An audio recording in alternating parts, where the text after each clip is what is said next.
Salut, j'espère que tu vas bien. Alors aujourd'hui on se retrouve pour apprendre à changer. Et non pas à changer de vie. Je vais pas faire comme tous ces gens qui font du développement personnel et te dire je vais t'apprendre à changer de vie. Tu vas faire 18 douches froides par jour, lire 5 livres par jour, faire 15 séances de sport et tout ira bien. T'auras beau faire ça, si dans ta tête tu n'as pas la mentalité suffisante pour avancer dans la vie, ça ne changera rien. Alors aujourd'hui on va parler de ça. On va parler de comment changer. Que ça soit un trait physique, ton mental ou tout ce que tu veux qui te concerne et où tu as de l'influence. Allez, on est parti.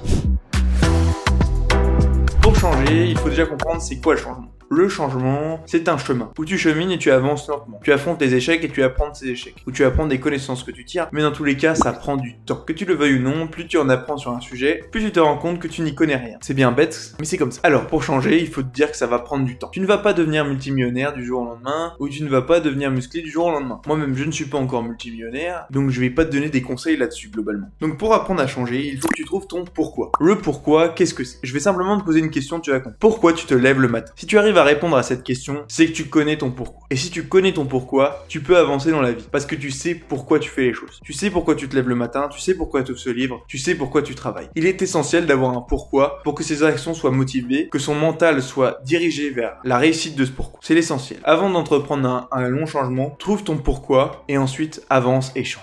Il y a différents types de pourquoi. T'as le pourquoi qui est large, aider les gens. T'as le pourquoi qui est centré, donc là j'ai parlé du pourquoi par exemple des gens qui font de l'arrêt de pile. Aider les jeunes hommes défavorisés par la différence générationnelle. Ces hommes qui ont grandi éduqués par le porno ou tout ça, là les gens qui font de l'arrêt de pile, ils ont choisi de les aider. Leur pourquoi c'est aider ces gens-là. Et intrinsèquement, ils ont besoin de vivre, ils font donc de l'argent. C'est une conséquence, si tu veux. Il y a quelqu'un qui a dit si t'aides les gens, tu feras de l'argent. Et c'est vrai. Si t'aides les gens en leur monnayant un service, mais qui les aide vraiment au final, qu'ils aient payé ce service et qu'ils les aident, bah tu feras de l'argent.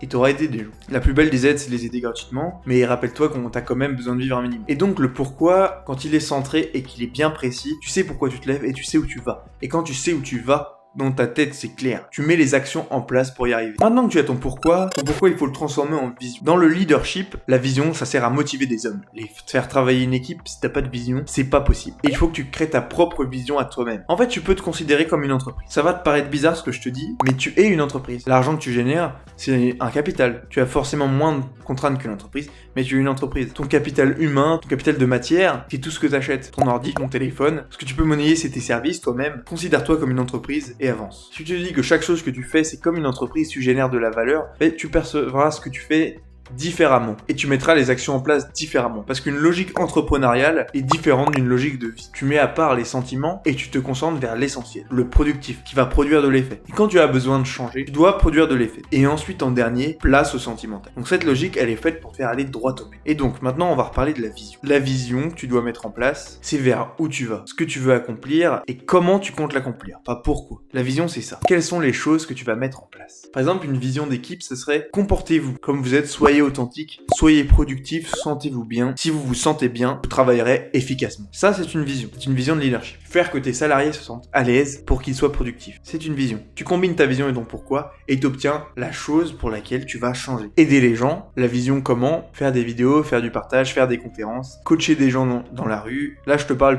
purement red pill. Tu vois, c'est un exemple que je connais bien, donc je peux t'en parler. Ça, c'est leur vision. Leur vision, c'est changer les jeunes hommes avec de la pratique. Ta vision et ton pourquoi, il faut les complémenter par quelque chose. Maintenant que tu sais pourquoi et comment tu vas t'y prendre, il faut que tu mettes un truc dans ton cerveau qui va faire que, même si tu échoues, tu seras encore là. Tu vas te relever et tu vas continuer. J'aime pas le mot que je vais utiliser, mais j'ai rien d'autre pour le qualifier. Sois obsédé par le changement, sois obsédé par l'objectif que tu veux accomplir. Quand j'utilise le terme d'obsession, c'est plus pour qualifier la chose. Quand tu es obsédé par quelque chose, toutes tes pensées vont y être attribuées. Et quand toutes tes pensées sont attribuées vers quelque chose, tu réfléchis sur cette chose, tu analyses, tu comprends et tu agis. Là ici on parle d'obsession positive. C'est-à-dire que tu vas être obsédé par le changement, tes habitudes de vie, tes actions, tes pensées vont être tournées vers ça. Ce qui va faire que tu vas progresser intrinsèquement, tu vas te développer. Tu vas utiliser tu vas faire du développement personnel permanent. Et toutes tes actions seront concentrées vers ça. Quand toutes tes actions sont concentrées vers quelque chose, tu as des résultats qui sont bluffants. Et quand je parle d'obsession positive, c'est aussi pour te dire que ça va te permettre de,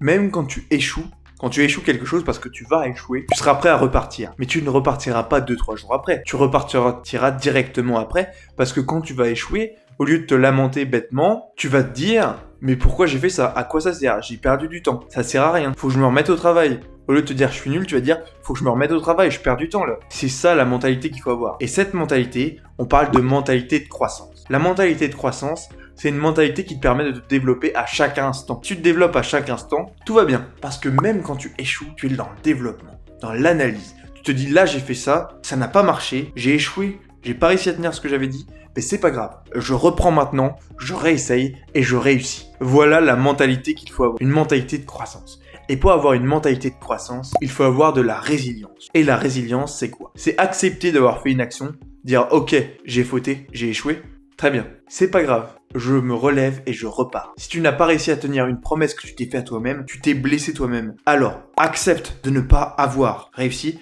pardonne-toi et avance et reprends directement là où tu en étais. Tu n'as pas réussi à tenir ce que tu t'es imposé, bah tu reprends. Si tu rates, tu réfléchis, tu analyses, tu te dis pourquoi j'ai raté, est-ce trop difficile pour moi? Tu adaptes et tu reprends. Pas de lamentation. Concentre-toi sur ton objectif, comment agir et fonce. Quand tu auras réussi à, entre guillemets, assembler ton pourquoi, ta vision de vie, une mentalité de croissance et la résilience, tu auras le mélange parfait pour le changement. Il te suffira d'ajouter du temps et de la patience, et là, tu seras sur la bonne voie. Allez, j'espère que cette vidéo t'a plu, et je te dis à une prochaine fois. À plus.